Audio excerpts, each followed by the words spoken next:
Fala galera, estamos aqui para mais um vídeo e desta vez para estudarmos a França moderna.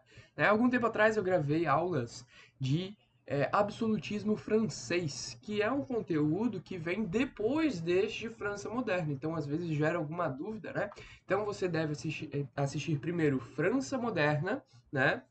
Esses dois vídeos que a gente vai ter de França moderna e depois você assiste o absolutismo francês, os dois vídeos de absolutismo francês.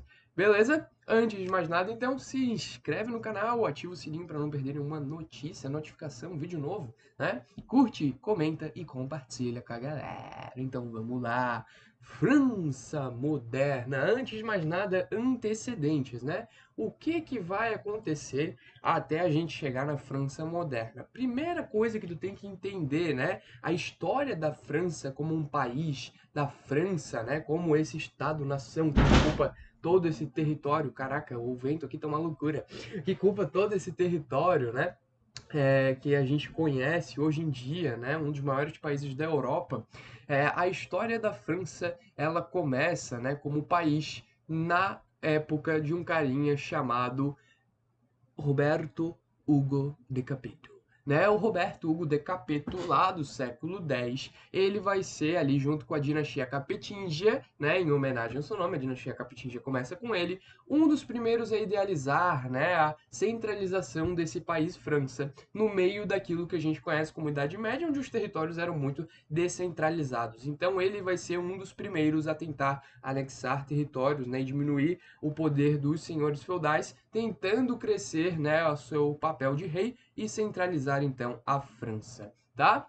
Depois dele, a gente vai ter outros caras com o mesmo intuito, né? Como por exemplo Felipe Augusto, lá na época das Cruzadas. Você lembra que teve um cara que saiu da Cruzada dos Reis, né? Foi lá para a França para resolver as paradas internas de política e tudo mais, né? De reinado, trono e tudo mais.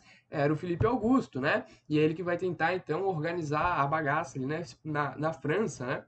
A gente vai ter também o Felipe IV Belo, né? Aquele que se envolveu naquele episódio do cativeiro de Avignon, que vai gerar o cisma do Oriente. Isso aqui tudo é revisão, né, de coisas que a gente viu nas últimas aulas, né? Aulas que envolviam a França, como por exemplo, unificação da França, como por exemplo, a Guerra dos 100 Anos, né? Que vai ser também motivada aí pela morte do Carlos IV, tá? Que não vai deixar filhos, e o Carlos IV também aí fazendo parte da dinastia Capetinga, tá bom, pessoal? Então, o que vai acontecer? Com a morte do Carlos IV no século XIII, né, a gente vai ter aí essa situação bem complicada, tá? Que vai ser a Guerra dos 100 Anos, que vai ser interrompida em determinado momento por conta da peste negra, tá? E também vai interromper o quê? O processo de centralização francês. Beleza? Então a gente estuda ali, né, em Guerra dos 100 Anos, todo o processo, mas o mais importante daquele estudo é você entender, né, que a Guerra dos 100 Anos ela interrompe algo que a França vinha fazendo, que seria centralizar um país, né, em uma determinada dinastia. Certo? O que vai acontecer é que, ao fim, ali no meio, né, da Guerra dos 100 Anos, na verdade, a gente vai ter a ascensão da dinastia de Valois, tá? Inclusive, os Valois que vão tentar fazer essa centralização e serão impedidos, então, pelos ingleses, né? Os Valois eles vão tentar seguir com o trono francês após a morte do Carlos IV, e a gente vai ter, então, né, após a Guerra dos 100 Anos, a efetivação da dinastia de Valois, que ficariam, então, até 1589. Tá? Quem que vai ser o rei da vitória, né? O rei que vai ser coroado em Reims, né? Vai ser o Carlos VII aí de Valois, beleza? Outra coisa, né? Aqui o brasão, né, da Casa de Valois, essa casa que vai ser então a nação que irá concretizar a centralização francesa, beleza? Outra coisa importante, né? A gente está entrando agora, né, nesse período de início de modernidade, ali no século XV, século XVI, e nesse momento a gente está tendo aí a reforma, né, a reforma religiosa, né, tanto do luteranismo quanto o calvinismo. O calvinismo na França vai se popularizar bastante, tá? A gente tem aí uma burguesia francesa que está interessada, né, em ser adepta ao calvinismo, e esse pessoal vai ficar conhecido então como huguenotes, tá? Então, o calvinista na França é chamado de huguenote, tá bom, pessoal? Assim como em outras regiões são chamados de outras maneiras, como a gente viu ali na aula de reformas religiosas. Beleza? E aí, então, a gente vai ter a consolidação do Estado moderno francês se dando principalmente nos séculos XV e XVI, tá bom, pessoal? Principalmente no século XVI. Mas nem tudo são flores, tá? E aí, o que que vai acontecer? Por conta dessas reformas religiosas, a gente vai ter guerras de religião, guerras entre os católicos e os huguenotes, né? Os calvinistas na França, tá? E aí a gente vai ter esses embates, né, bem trágicos, bem complicados ali no século XVI, que aí a gente vai ter uma ideia da dinastia de Valois. Eles vão pensar assim, cara, por que que a gente não envia esses huguenotes para a América, né? Muitos deles já estavam fugindo para a América, né? Esses protestantes tentando buscar a vida, né? Fazer a vida na América. E aí a gente vai ter esse apoio, né, da dinastia de Valois a essa transição, né, a essa viagem dos huguenotes. Era uma maneira de afirmar os interesses coloniais franceses na América e também garantir uma certa paz, entre aspas, né? Por quê? Porque se o inimigo não está batalhando comigo, se ele não está nem aqui, como é que, né, a gente vai brigar? Não tem como, vocês estão lá no outro continente, não tem como, né, o huguenote brigar com o católico. Mas isso não vai dar tanto certo assim, tá, galera? Primeiro motivo, né? Nem todo mundo vai ter condições de ir para a América. Segundo motivo, os poucos que conseguiram firmaram as suas poucas colônias ali em algumas Antilhas francesas, né? Ali na Guiana, que a gente conhece hoje como Guiana Francesa, território até hoje pertencente à França, tá? E também outros nem deram muito certo, como foi o caso da França Antártica, que foi aquela incursão liderada pelo Gaspar Coligny, né, ao Rio de Janeiro, que era um território na época de Portugal. Então, tudo isso, né, vai movimentar essa situação aí dos huguenotes para fracasso, tá? E aí a gente vai ter os huguenotes não conseguindo, em grande parte, migrar, permanecendo na França, permanecendo no contexto de conflitos de religião. Até que, em 1572, a gente vai ter a trágica noite de São Bartolomeu.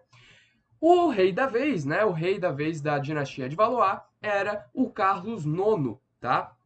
O Carlos IX, ele era um carinha assim, tranquilo até, né? Tranquilo. Só que a rainha, né, a Catarina de Médici, ela era muito católica. Mas ela era muito católica. E ela vai convencer o Carlos IX a promover o que ficou conhecido como a Noite de São Bartolomeu ou o Massacre de Huguenotes. Eles simplesmente saíram nas ruas e mataram os quanto mais huguenotes possíveis, tá? Foi realmente um morticínio, um genocídio de huguenotes naquele momento, tá? E a gente vai ter então uma noite muito complexa, né? O Carlos IX vai acabar morrendo, ele vai se envolver em diversos escândalos, tá? E aí a gente vai ter aí o Henrique de Valois assumindo de 1574 a 1589. Ele que será então o último rei dessa dinastia, a dinastia de Valois, tá? O Carlos IX, ele vai olhar para o que o Carlos pro que o Henrique de Valois, quer dizer, desculpa, vai olhar para o que o Carlos IX fez e vai falar, cara, esse maluco era muito radical, né? E o Henrique de Valois, ele era um pouco mais neutro, assim, né? Ele não era nem tão católico, nem tão protestante, ele ficava lá dele, ele queria, né, um progresso, né? Ele não queria essas guerras de religião que só traziam complicações para a situação econômica e social da França. Então, o Henrique de Valois vai lançar aí o Edito de Beaulieu, né? E o Edito de Beaulieu, ele vai dar liberdade de culto aos huguenotes, né? E mais, além de dar liberdade de culto aos huguenotes, ele vai permitir que os huguenotes ocupem cargos públicos na França. Cara, os católicos piraram. Eles falaram, cara, como assim? Nós, franceses, sempre tivemos a tradição, né, católica, leis lá do Merovingian, a dinastia, né, do Reino Franco, né, que foram se tornaram católicos. Cara, como assim vocês vão, né, dar liberdade de culto para desses megeros aí que estão trazendo ideias nada coerentes com o cristianismo, nada coerentes com a nossa doutrina católica, né? E aí a gente vai ter uma reação católica muito forte, liderada por um cara chamado Henrique de Guise, né? O Henrique de Guise, ele que vai ser aí mais um Henrique, vão ser vários Henriques, vocês vão ver aí que são 3 Henriques, e aí o Henrique de Guise, ele vai liderar aí um movimento para tentar derrubar, né, esses decretos, né, do rei, o Henrique de Valois.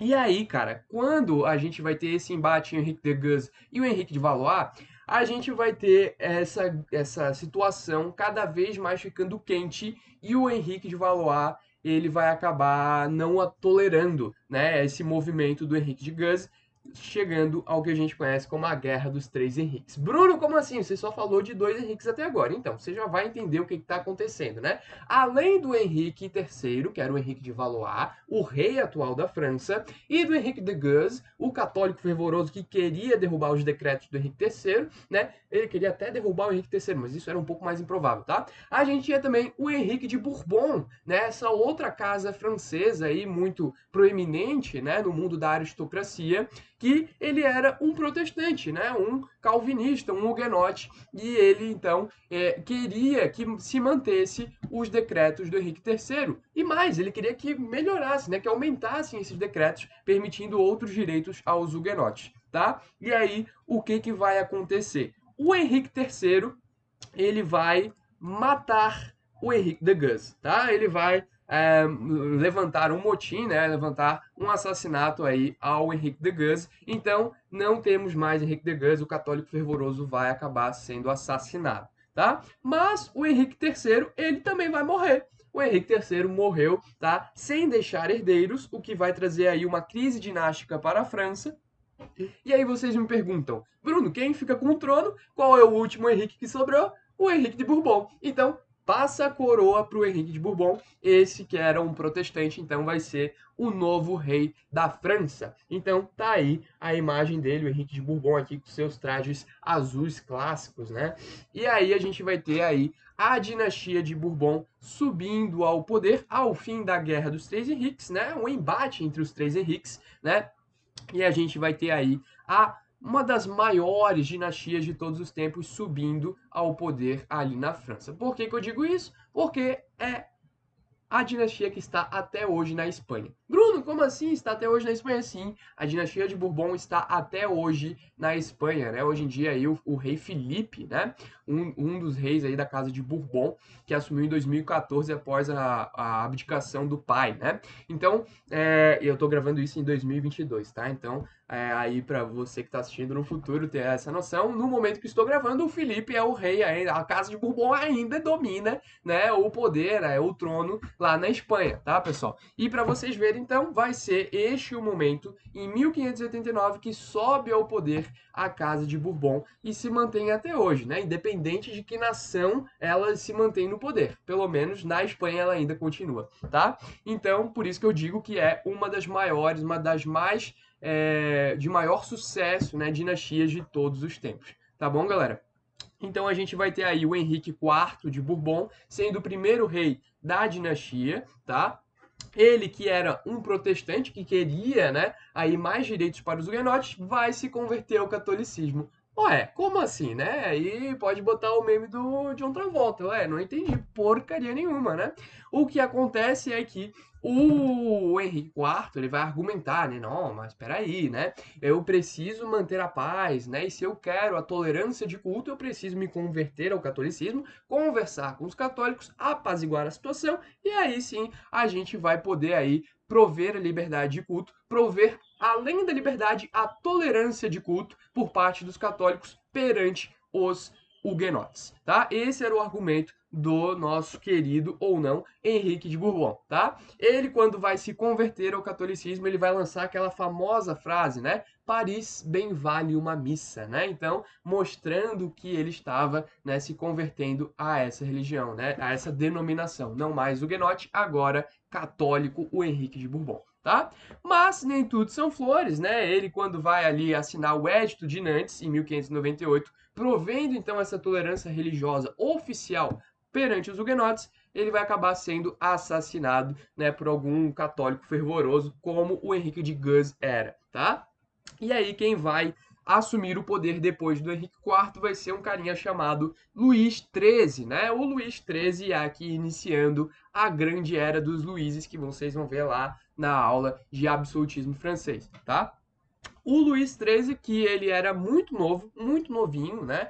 Praticamente o que aconteceu ali com Dom Pedro II, tá? Muito novinho, não podia, né? Não tinha as capacidades intelectuais para assumir um reinado de um país. Ele vai acabar, né? Deixando aí, não deixando, mas ele vai acabar tendo como representante o seu tutor, o Conde Richelieu, né? E aqui começa a política dos cardeais, onde regências católicas, né, ou tutores católicos, como o Richelieu, mais para frente a gente vai ter o Mazzarino, né, sendo o tutor do Luís XIV, esse que é o Luís XIII, né? A gente vai ter então essas regências, que é praticamente o que aconteceu aqui no Brasil no período regencial. Só que lá na França, com um teor religioso muito mais profundo, tá? E com um teor religioso de 2 séculos antes, né? Que a gente está falando aí do século 17, né? Ali 1600 e pouco, né? E a gente vai ter então essa política dos cardeais, deixando os católicos um pouco tranquilos, né? Tem um cardeal lá governando a França, mas as lideranças huguenotes não estão nada tranquilas, gerando muito tumulto, muito barulho, tá? Na política francesa, coisa que a gente vai falar na próxima aula. Beleza, pessoal? Vejo vocês lá então. Valeu, é nóis!